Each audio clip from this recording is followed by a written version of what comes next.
का झंडा उठाकर घूम रहे। आपको लालू जी के लड़के का चिंता है, आपको मोदी का चिंता है, अपने बच्चे का चिंता नहीं। हम गांव में चलते हैं, लोग कहता है मोदी जी का सीना 56 इंच का है। हम पूछते हैं कैसे पता है? कहता है देखे हैं मोदी जी का सीना 56 इंच का है, उसी से देश का कल्याण होगा। देखिए लोगों का दुर्दशा। आपको यहाँ गांव में बैठ के ये दिख रहा है कि मोदी का सीना 54 इंच है कि 56 इंच, लेकिन अपने बच्चे का खाए बगैर सीना सिकुड़ा के 15-20 इंच हुआ है, ये आपको नहीं दिख रहा है। तो आपका बच्चा नहीं भोगेगा तो कौन भोगेगा रे भाई? यहाँ के आदमी को सुधरना ही नहीं है। 5 वर्ष बैठ के रोएगा, ए भैया नानी गली नहीं है, ए भैया पढ़ाई नहीं है, ए भैया रोजगार नहीं है। अब फिर वोट होगा तो उसी नेता को जाकर वोट देगा, तो कैसे सुधरेगा? आप अपना दुर्दशा देखिए। आप आए हैं इतना गर्मी में किसी दूसरे के बच्चा को देखने, ये सुनकर कि कोई प्रशांत किशोर है जो 2 बरस से अपना घर परिवार छोड़कर पैदल चल रहा है, आप दूसरे के बच्चा को देखने आए। आपको ये नहीं बुझा रहा है कि यहाँ बैठा हुआ हर आदमी आपके परिवार का जवान लड़का, आपका पति, आपका बेटा, आपका भाई भतीजा आपको 4 बरिस 5 बरिस 10 बरिस से छोड़कर चला गया मजदूरी करने। जहां गया है मजदूरी करने, एक गर्मी में, बरसात में, जाड़ा में 10 घंटा 12 घंटा अपना शरीर गलाता है, वहां पेट काटता है कि घरे 6,000 8,000 भेजेंगे तब बाल बच्चा खाएगा। साल में एक बार कोई छठ में ईद में घरे आता है तो 10 दिन के लिए आप उसका मुंह देखते हैं। वो आदमी वहां बीमार पड़ जाए, आप छटपटा के रह जाइएगा, आप उसको देख नहीं सकते। वो आदमी वहां जीवन खपा रहा है कि बाल बच्चे का पेट भरे। और यहाँ लोगों से पूछिए वोट काहे दिए थे, तो कहता है अयोध्या में मंदिर बना इसलिए दे दिए, हमारा जात वाला खड़ा हुआ इसलिए दे दिए, गांव में मुर्गा भात खाए इसलिए दे दिए।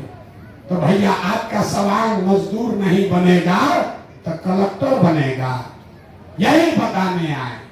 लोग कहता है हमको कि भैया बिहार में विकल्प नहीं था, आप एगो दल बनाइए, आप आगे आगे चलिए, हम लोग सब आपका मदद करेंगे। हम आपको हाथ जोड़ रहे हैं, हमको आपका मदद नहीं चाहिए। आप हमारा मदद क्या कीजिएगा? आप तो वो लोग हैं जो अपने बच्चों का मदद नहीं किए, अपने बच्चों के मदद के लिए नहीं खड़े हुए। आप हमारे लिए खड़ा होइएगा। हम 2 बरिस पैदल चले कि 20 बरिस पैदल चल दे, आप सुधरने वाले नहीं हो। इसीलिए आपको अभी एक रास्ता सिखाएंगे। हमको मालूम है कि आप न सुधरोगे, लेकिन रास्ता जो अभी बताएंगे वैसे जाकर वोट दोगे तो चाहे जाति पर दो कि धर्म पर, कम से कम आपके बच्चों के लिए रोजगार पढ़ाई हो जाएगा। आपका जीवन अब न सुधरने वाला, ये भी बता देते। अब आपका जीवन नहीं सुधर सकता। हमारा उम्र है 46 साल, आधा से ज्यादा जिंदगी का हमारा बीत गया।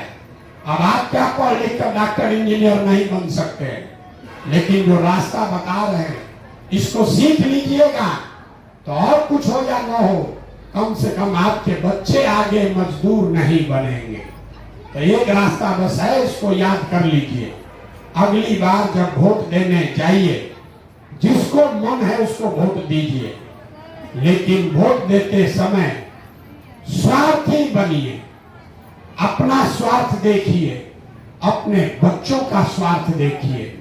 नेता लोग आकर कहेगा सब लोग देश के लिए वोट दो, कोई कहता है अपने जात वाले को जिताना है इसलिए वोट दो, कोई कहेगा लालू जी के लड़का को जिताना है इसलिए वोट दो, कोई कहेगा इस बार मोदी को हराना है इसलिए वोट दो। हम आपको एक रास्ता बता रहे हैं, जिसको भी वोट देना है दो, लेकिन जीवन में एक बार वोट अपने बच्चों के लिए दो, अपने बच्चों के लिए दो, नेता के बच्चे के लिए नहीं, जात के लिए नहीं, देश के लिए नहीं, धर्म के लिए नहीं, मंदिर मस्जिद के लिए नहीं, अपने बच्चों के लिए वोट दो। अब आधा आदमी को बुझाया नहीं, ए भैया बच्चा के लिए वोट देने से क्या होगा? हम बताते हैं क्या होगा। आप मोदी का चेहरा देखकर वोट दिए तो चाय बेचने वाले मोदी आपके वोट से देश के राजा हो गए। आप लालू का चेहरा देखकर वोट दिए तो आपके वोट से भैंस चराने वाले लालू यादव 30 वर्ष से बिहार के राजा हैं। आपने नीतीश का चेहरा देखकर वोट दिया तो वैद्य का लड़का नीतीश कुमार 19 वर्ष से आप पर हम पर शासन कर रहे हैं। एक बार मेरा सलाह मानिए, एक बार जीवन में वोट अपने बच्चों का चेहरा देखकर दीजिए। आपके वोट में इतना ताकत है, आपका बच्चा भी बेरोजगार नहीं रहेगा। लेकिन वोट अपने बच्चों के लिए देना, नेताजी के लिए नहीं, जात के लिए नहीं, हिंदू मुसलमान के लिए नहीं। यही बात बताने आए। हम वोट मांगते नहीं, पैसा चंदा लेते नहीं, अपना टेंट तंबू पानी चाय साथ लेकर चलते, किसी का एक कप चाय भी नहीं पीते, लेकिन आपसे मांगने आए हैं आपका आशीर्वाद। कि तेरा काम है, आप 5 दिन जाते हैं बाबा धाम, आप 5 दिन जाते हो बाबा धाम, आप